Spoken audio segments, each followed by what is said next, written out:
What is water rescue? Water rescue means any incident involving the rescue or removal of a victim from any body of water, moving or still such as lakes, ponds, rivers, and flooding. Rescue should, number one, can I talk to the person, calming them down and directing them to a safer location. Number two, is there anything on hand that I could use to reach the person, such as rope, stick, or towel? Number three, is there anything can I throw to the person to aid their balancing, such as life jacket, kickboard, and ski cooler lid? Number three, can I wait out the person and then reach out to give them a rope, stick, or towel to pull them to safety? Number four, is there any canoe or something similar I can row out and have them haul on. There are 5 myths. Myth number 1. Drowning people will yell for you, except in rare circumstances. Drowning people are physiologically unable to call out for help. Myth number 2. Drowning people wave widely. Nature instinctively forces them to extend their arms laterally and press down on the water surface. Myth number 3. Someone drowning might be able to assist in the rescue. Physiologically, drowning people who are struggling on the surface of the water cannot stop drowning and perform their voluntary movements such as waving for help, moving towards a rescue, or searching out for a piece of rescue equipment. The fourth myth, drowning takes a while unless someone who's drowning in the water is rescued by a trained lifeguard. They only be able to struggle on the surface of the water for 20 to 60 seconds before submersion occurs. The last myth, kids who are drowning will make noise. Bystanders and parents should actually be more alert to the kid who seem to be drowning while drowning.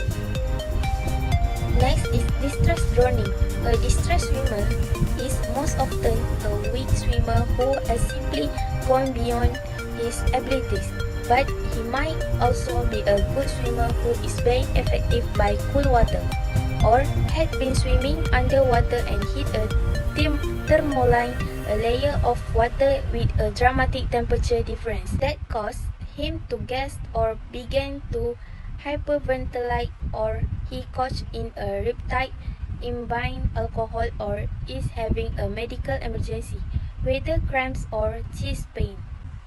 Last but not least, passive drowning. Passive drowning can occur for many reasons, such as a seizure or a heart attack, and is particularly deadly due to its low visibility. There are a few to no sign of passive drowning. Individuals go beneath the water suddenly without struggle. When a drowning occurs, every second counts, and the lack of struggle may extend the lifeguard detection time. Drowning terminology. Drowning dead within 24 hours of submersion. Near drowning survival for at least 24 hours after submersion. Second drowning dead after recovery. Immunization syndrome dead in icy cool water. Cardiac threatening.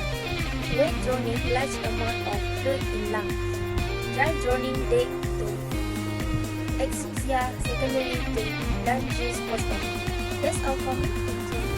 Assalamualaikum warahmatullahi wabarakatuh. I am the Rumah Sarah Juri will be presenting about water rescue equipment. This is water rescue PPE and PFEs. If you are not using dry tools, know that you are opening yourself up to significant exposure hazards into water that is most likely contaminated, even in non-flood like this. Rivers can contain incredibly high levels of bacteria and contaminants. Next is water rescue support equipment. Once you have hammered through the PPE, evaluate your support equipment. Paddles, throw bags, reaching devices, protection devices, and rope breaks to make use of each set. It's important to support gear to ensure that it is easily accessible during an event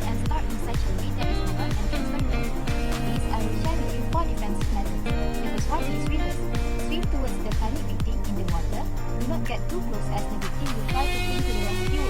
In this situation, the rescuer should turn back and release away from the victim and calm the victim. When the victim is calm, towing can be done. Second is single leg lock. When approaching the victim and suddenly the victim wants to cling to the rescuer, make a one-leg grip on the victim's body part at the shoulders and chest. In case the victim is holding it, turn towards the victim's back and do a grip. Fourth is ducking.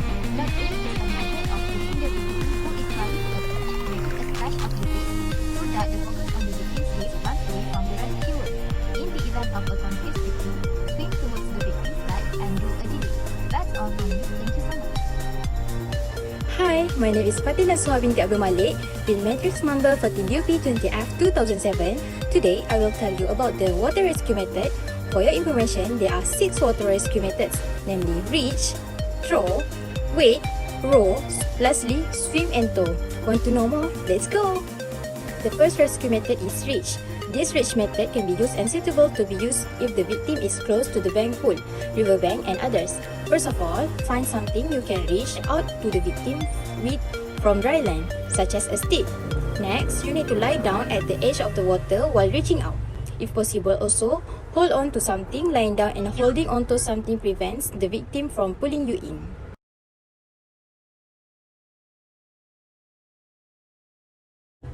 The second rescue method is throw. This throw method can be used when the victim further out from the pool bank or river bank and others. This method can be done by throwing a rope or support like wood, clothes or something the victim can use to float on.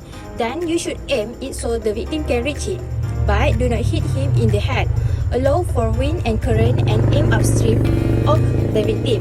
Once he has the object, instruct him on how to pedal to safety, unless it presents more danger. He should swim with the current. Tossing a rope is also a throw rescue. Throw one end of the rope to him and then help to pull him to safety. Next method is wade. The wading rescue is good in shallow water up to waist deep. Any more than that and it turns into a towing rescue. Also, the victim must be conscious. Firstly, you need to find a rescue aid and enter the water as close to the victim as you can, while still keeping safe and out of his arm's reach. If possible, keep hold of something on shore, then instruct the victim to grab onto the aid and pull him to safety. Other than that, row is also one of the rescue methods. Row method is used when the victim is along the way out in the water. When there is a boat nearby and you know how to use it, you can use the boat rescue. As a general rule, avoid bringing the victim on board the boat. For unconscious victim, it is best to have a second rescuer hold his head above water as you drag him to the safety. A solo rescuer will have to bring him on board. Be careful not to capsize the boat as you do so. Throw a tow rope or float to the conscious victim. Last, this is the last option if other methods cannot be used. This method is swim and tow. Towing is when you have to grab the victim and bring him to safety. This may be for an unconscious victim because you have no aid, or because the person is too panicked to grab your aid. The latter is the most dangerous as they may drag you under the water. Whenever you approach any victim for a tow, stop a few meters back from him first. Reassess the situation and calm the patient from a safe distance. Assuming he is conscious, tell him what you plan to do and that he should stay calm throughout the process. Continue to reassure him until he is safe on shore. There are various types of tow that can be used to perform the tow rescue method. One of them is the armpit tow. The armpit tow is useful with a cooperative or unconscious victim. It allows you to approach from behind, which is the safest position for you. To do an armpit tow, you must first level the victim off. This is so you can keep his face out of the water and his airway clear. It also makes the victim horizontal to the water, making it easier for you to take him to safety. Then, double armpit tow. When the victim is larger than you, the double armpit tow may be easier to use, especially to level him off. Approach the victim from behind and grab both his armpits. Grab his right armpit with your right hand and his left armpit with your left hand. Place both of your elbows on his back and pull with your hands as you push with your elbows. As you do this, use an inverted breaststroke to help pull him flat on his back. He is now leveled. Continue to kick until your arm locks straight and you pull him. You will need to use a continuous and strong kick to keep your victim face out of the water. Using the double armpit tow long distance is hard since you have no arms to assist with swimming. A good idea is to start with the double armpit toe and then switch to the single armpit toe once you have momentum. Assalamualaikum, my name is Nafati Habibullah. My metric number 14UP20FP004. I will present about what is CPR and how to performing hand-on with CPR. What is CPR? CPR stands for Cardiopulmonary Resuscitation. It's a life-saving technique. It aims to keep blood and oxygen flowing through the body when a person's heart and breathing have stopped. CPR is for people experiencing cardiac arrest. A heart attack occurs when blood flow to the heart is blocked, but the person is still conscious and not yet in cardiac arrest. Someone experiencing a heart attack may go into cardiac arrest and should go to the hospital immediately. Check the victim responsiveness. Tap their shoulder and ask loudly, "Are you okay?" Let's do a 5-second count to determine if the victim is still breathing or not. If the person is responsive, tell the other people nearby that the victim not breathing, so they can seek for immediate help. Next, open the airway. Lift victim chin with your hand and give the rescue breath. Cover victim mouth with yours if pocket mask unavailable. Give 30 chest compressions.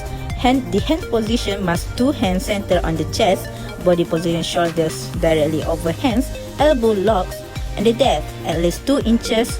The rate 100 to 120 per minute. Allow chest to return to normal position after each compression.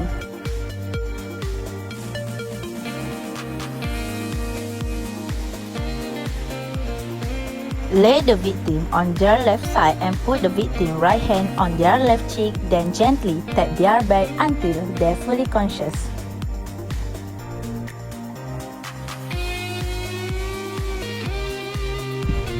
My name is Norman Zatul Akmal Bentina Sutit, number matrix 14 DUP 20F2012. Why CPR is important? The first one is CPR save lives. Sudden cardiac arrest (SCA) can happen to people at any time or place. Victims of SCA must be treated immediately. If CPR is performed immediately, it can double or triple the chance of survival from and out of hospital cardiac arrest.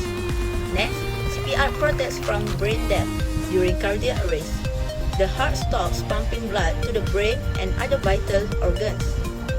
With a decrease in blood flow to the brain, the victim falls unconscious. The brain can suffer damage in as few as 3 minutes without proper blood flow.